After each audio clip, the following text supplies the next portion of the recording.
পৃথিবীর সমস্ত মানব মণ্ডলীর যত মাখলুকাত আছে সব মাখলুকাতের মধ্যে সবচেয়ে উত্তম পরিমাণ বানিয়েছেন মানুষদেরকে। আল্লাহ সুবহানাহু ওয়া তাআলা কোরআন শরীফ মানুষের আকৃতি, মানুষের চেহারা, মানুষের সৌন্দর্য কিভাবে সুবিন্যস্ত করেছেন আল্লাহ সুবহানাহু ওয়া তাআলা কালামে পাকের মধ্যে বর্ণনা করেন। ইয়া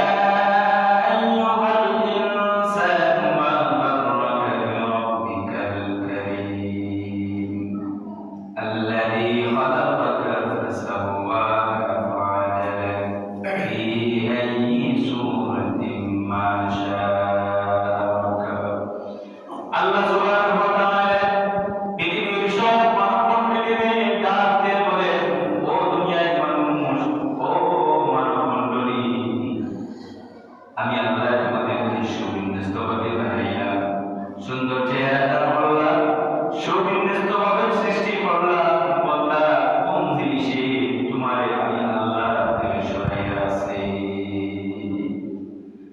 আল্লাহ সুবহানাহু ওয়া তাআলা সমস্ত মানুষদেরকে সুন্দরভাবে সৃষ্টি করেছেন।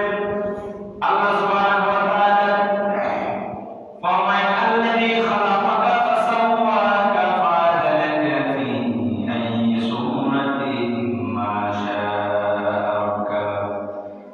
ও বান্দা, আমি তোমাকে সুঠাম দেহ দিয়ে সুঠাম দেহের অধিকারী বানাইলাম, সুবিন্যস্ত করে সৃষ্টি করলাম। আল্লাযী খালাকাকা ফাসাওয়াকা ফাআদালাকা ফি আইয়ি সূরাতিন মা শাআ রাক্কাবা। তোমার সুন্দর সকল দান করলাম, এরপরেও বান্দা মা গাররাকা বিরাব্বিকাল কারীম, কোন বস্তু, কোন জিনিসে তোমারে আমি আল্লাহ থেকে দূরে সরাইয়া আছি? সুবহানাল্লাহ।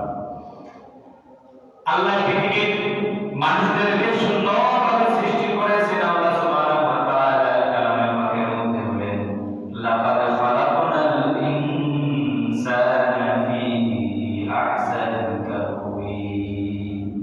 নিশ্চয় আমি মানুষদেরকে সুন্দর সুন্দর সুঠামভাবে তৈরি করেছি। সুবহানাল্লাহ। আল্লাহ সুবহানাহু ওয়া তাআলা বুঝাইতেছেন, কইতেছে, ও বান্দা, তোমারে আমি আল্লাহ সুন্দর সুঠাম দেখে, সুষম দেখে, সুআকৃতি, সুনির্দিষ্টভাবে সৃষ্টি করলাম। বান্দা, এরপরেও মা গাররাকা বিরাব্বিকাল কারীম, কোন জিনিসে তোমারে আমি আল্লাহর কাছ থেকে সরাইয়া আছি, দূরে সরাইয়া আছি? কিভাবে? আল্লাহ সুবহানাহু